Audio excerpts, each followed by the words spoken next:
Hi, everyone. Welcome to episode 2 of Tea and Talk with Steph. Thank you so much for tuning in and coming back. So grab your favorite mug and your favorite tea, which I must confess, I'm actually drinking coffee today. I had brunch with a friend and I started with coffee and I just felt like I wanted to keep going with a little coffee. So I'm actually having coffee. I don't drink coffee as often as tea, but I do like it every once in a while. It's just, I have kind of a sensitive stomach, so I can't have it all the time, but I do like the taste. And the smell. So my mug today says Heart of Gold. And this was a gift from one of my very good friends, Jessica Davis. Thank you, Jessica. And yeah, I love having things that friends have given me because it's like it reminds me of our friendship, or it's fun to have like souvenirs from a trip I took because it's like a little memento of a happy memory, and it just reminds me of how rich life is. Also, I'm wearing a t-shirt that's kind of distracting. It says Firewalker. This is from Tony Robbins company, and I didn't just buy the t-shirt, but I've gone to 4 of his events. Let me see. Yes, I've gone to 4 of his events. I held up 10 fingers. And at Unleash the Power Within, you have the opportunity to walk on hot coals. Like, they're basically lit with fire, so they're like hundreds and hundreds of degrees. And I've done it twice. So the second time I bought myself a t-shirt so I could remember that I did that, because it's one of those, the whole reason to do it is not just to do something crazy or insane. It's he does it the first day of this event, Unleash the Power Within, and you don't have to do it, but it's basically to give you the opportunity to see what you're capable of that you maybe don't think you're capable of. So you're walking on these hot coals and he talks you through it and he coaches you through it before you go, and you get into a mentality to where you have a certainty that you can do it. And when you're in that state of certainty, you believe you can do whatever it is that's in front of you. And what he's teaching you is that your state, your mentality, the state of your body, so state is more than just your mentality, but it's your physical state, your vocal state, your mental state, your emotional state. But basically, putting yourself in a complete state to win, you can do anything. So you're like marching the whole way, like yes, yes, yes, yes, yes, yes. And if you're feeling and embodying and verbalizing yes, your body, everything's gonna say yes. And you get there and you see the fire and the hot coals and you're like, holy shit, I don't want to do it. But if you just keep saying yes, it's much easier than you would think. First time I did it, I did get a few blisters on my feet, nothing severe. Second time, I didn't even feel the heat until I was a few feet away, and then my feet were warm, and it was because I came out of state. So this is to remind me that I'm capable of whatever I put in front of me, whatever I set my mind to. I just have to rise to the occasion. And that's kind of what I wanted to talk about today. I'd like to call it setting an intention or intentional living. It's just basically, rather than show up to something in life and react to it, before you get there, think about what you want the outcome to be and set that as your intention, and then show up intentionally instead of just at the mercy and in reaction to what's happening. Yeah. I needed a sip. You know what else is good? I'm going to get back to intention.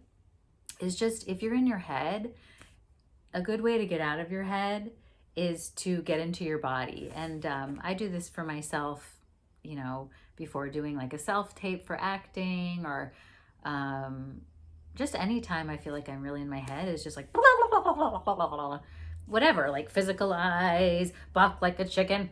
How do chickens balk? There's the balk, balk, balk, balk, but do chickens actually make that sound? I don't know. Anybody wants to comment or send me a video to clarify how chickens balk, please do. Or like how ducks quack. But basically, like, you know, if you can just get into your play or into your body, it's so much easier to get out of your head. That's why it's so much fun to dance, because we're not thinking, we're just being in the moment and in the music and in our bodies. And honestly, that's where happiness and bliss are. But let's get back to intention. You can use intention in anything that you do. Like when I go to therapy, my therapist, when I first get there, he'll ask me, I'll usually just start chatting because I love to chat and I love him and I love to see him. But he'll say, what's your intention today? And the thing is I never come in with an intention, because I really want it to be grounded in where I am right at that moment. So I'll usually just close my eyes and breathe and wait for the intention to come. And in therapy, it's usually about me wanting to move through whatever I'm going through in that moment, because that's what I'm with. So it could be I'm feeling fearful about something, I'm feeling doubtful about something, I'm insecure. So usually an intention will come that's positive, like trust, or sometimes it's not even like a word like that. It's more of a description, like floating up, or overflowing with love. It's basically like my higher self or my intuition is telling me what I need. And so that's what I'm setting the intention. I'm setting that intention to move towards in my therapy session. And it's really healing. So that's one way. It can just be like checking in with yourself. Where am I? What am I needing? And allow whatever comes to come. You can do it for fun too. Like I was having brunch with my friend Bryce midday today, and I set an intention. I thought, we're having brunch at a diner, and actually, I don't usually eat at diners. I'm a pretty healthy eater. So, but it's not about that. It's fun to like do different things. And I do like breakfast food. And I've never been to this diner. It's a great diner, Frank's Coffee Shop in Burbank. I drive by it all the time. It was my first time there. A lot of movies have been shot there, and TV shows. It's one of those traditional diners. What came to me was to have fun. He's one of my favorite people, and I just was excited to get together. We hadn't seen each other since right before Christmas, so it'd been a couple months. There wasn't no agenda or anything that needed to be accomplished. I just wanted to like sit with my friend and have fun. And I think, and we did have fun. But what I was gonna say is I think when we set those intentions, it empowers us to move towards that, as opposed to, again, being at the mercy of what's in front of us. Another place where you can set an intention is in a professional setting. So for like actors or artists that are going into an audition, if you're a singer, actor, musician, and you're going to try out for something, you know, before, rather than be nervous and go in and be at the mercy of what's in front of you, you can set the intention of, I'm going to have fun. I'm going to do this for me. You can find a more empowering intention that's not in reaction to something. So it can be really about the story you're trying to tell. Like, I want to fall in love.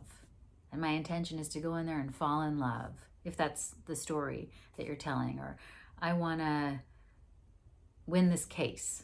I'm a lawyer. I'm going to win this case. And that's a much more fun intention than, oh, I hope they like me. That's not even an intention, really. That's more of a reaction to a limiting belief.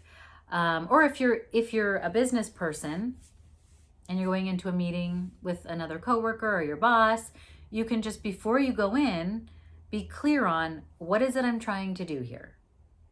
I want to resolve this problem.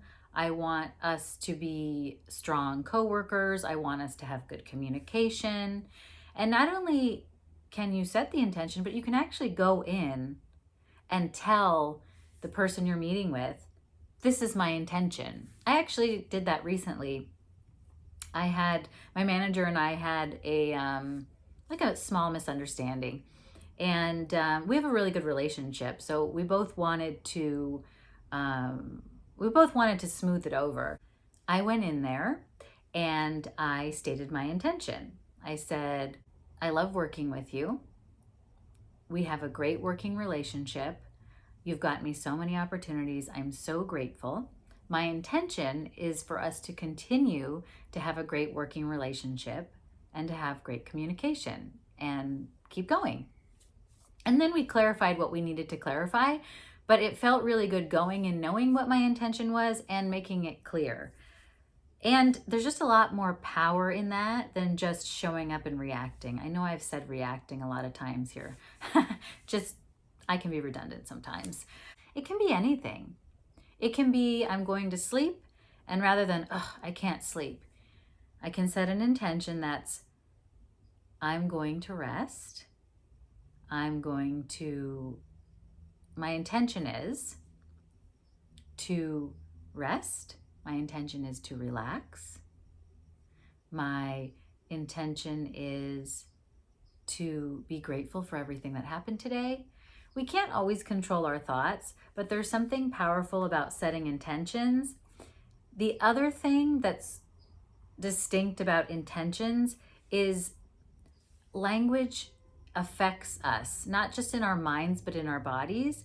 So if I want something and I say, I want a series regular, I want a house, wanting it creates this energy in me that's like a longing, and it sort of makes me sad. So it's like, I want a series regular. It makes it something that I don't have, so that I'm partially focused on the longing and the lack, versus if I say my intention is to book a series, my intention is to be a series regular. That's strong. That shows where I'm headed. There's no longing or lack in that. So there's just so much power in setting intentions. I feel like it really lifts us up, and it really helps us get clear on where we're going and helps us be the master of our own destinies. And I know master of our own destinies, that sounds very profound, but it's just a great way to summarize that we can really create our lives through our intentions. It can even be, I'm going to this party. I'm not really feeling it, but my intention is that I'm going to make a new connection. So it can be more of a game instead of, I have to go to this event and schmooze. I don't have to do anything. My intention is to have fun, to make a new connection, and to leave when I feel like it. You don't have to do anything. It's really also important to be compassionate for where you are and set intentions based on where you are. My singing performance teacher, she has this saying, someone else said it, I forget who said it, Helen Keller, I think. Please tell me if I'm wrong. But it's to go far, start where you are. It's simple, but it's so important. So like if you're starting to work out at the gym, rather than think, I'm fat and I'm out of shape and I can't run and I'm winded, rather than focus on where you're not or what somebody else is doing, acknowledge and have compassion for where you are. It's okay. This is challenging. This is where I am, but I'm starting. And allow yourself to be where you are, because you can't be anywhere else. This is where I am. I'm going to start by walking. I'm going to maybe increase to jogging. To go far, start where you are. The win is in beginning, not where you get. If you start, you will progress. If you continue, you will get to your goals. This coffee tastes good. How I'd like to end today is by talking about some challenges that I'm having and some things that are going great in my life, because we always have both going on. And I think it's important to celebrate wins, and it's also important to acknowledge our challenges and it's important, I think, to seek connection around those so that we have support. I also want you guys to know that I have challenges that I'm working through all the time. I'm human. I really don't want to talk about my challenges because that's where the vulnerability is. So I'll just pick one today. So I have been dealing with, I hate saying struggled, so I'm trying to find another word. I have been navigating acne in some form or another since I was 12. Now, when I was a teenager, it was light, not just normal teenage acne, nothing to be really stressed about. And then when I got to college, I started getting cystic acne. And ever since then, my acne's kind of gone up and down. And I've used different creams and I've taken antibiotics and I've spent, I don't even want to tell you guys how much money I've spent on various treatments and lasers. And thank goodness for makeup. But I'm still, as an adult, dealing with acne, and it's extremely stressful because I'm an actor and I put my face out there. And even if I wasn't, it's hard to go and stand in front of people and be close to people when you have bumps on your face and you feel self-conscious. Like, there have been times when I didn't want to go to events or things because I didn't want people to be looking at me because I was self-conscious. And so that's something that I navigate both in treating it and in having to practice serenity, meaning allowing what is, and also compassion and self-love so that I still show up for things even when I have pimples or cysts or bumps. I've gone to lots of auditions with active breakouts. I've done jobs with breakouts. I've gone on dates with breakouts. And the way that there's been lots of times when I wanted to hide, but I just know that I'm so much more than that. So even though it's scary, I allow myself to go anyway. And it's still hard and it's still scary. Also, when I go to the gym, I don't wear any makeup because that's not what I'm there for. And I want to give myself permission to just be just as I am, completely organic, not having to wear a mask, not having to cover up anything. I want to give myself, I'm going to wait for that siren. I want to give myself a place where I don't have to impress or put on. And even when I go to the gym, I feel self-conscious, but I think it's important to practice imperfection, meaning allowing ourselves to not be perfect. Over my life, I've put so much pressure on myself to show up and be perfect. And you and I know that that's not possible. And so I think it's a really good exercise to practice showing up imperfect. And that's part of what these videos are, is that, I don't have a fancy setup. I'm not wearing an evening gown. My hair is messy. But this is me. And, when I go to the gym, and I'm getting a little emotional right now, and I'm exposed, it's vulnerable, it's scary, but I think it's a good exercise for me to allow myself to go into the world completely naked.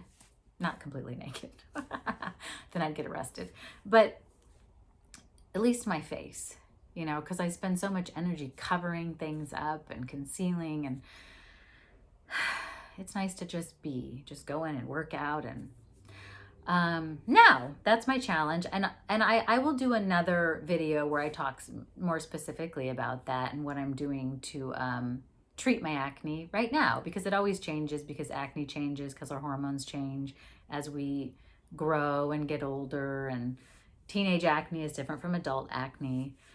But what is going well for me, what is going great for me, is I have been going to the gym. I have been working out.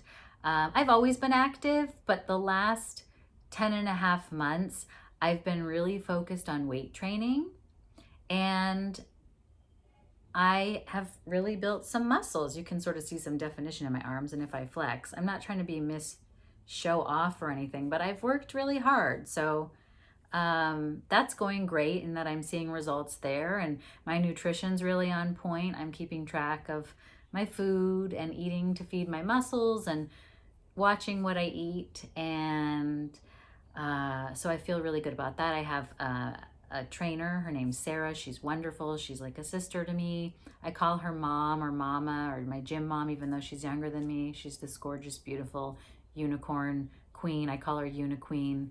I love her. She's wonderful. Hello, Sarah. I know you're probably going to watch this. She's extremely supportive of me. I also work out by myself, but she's my guide.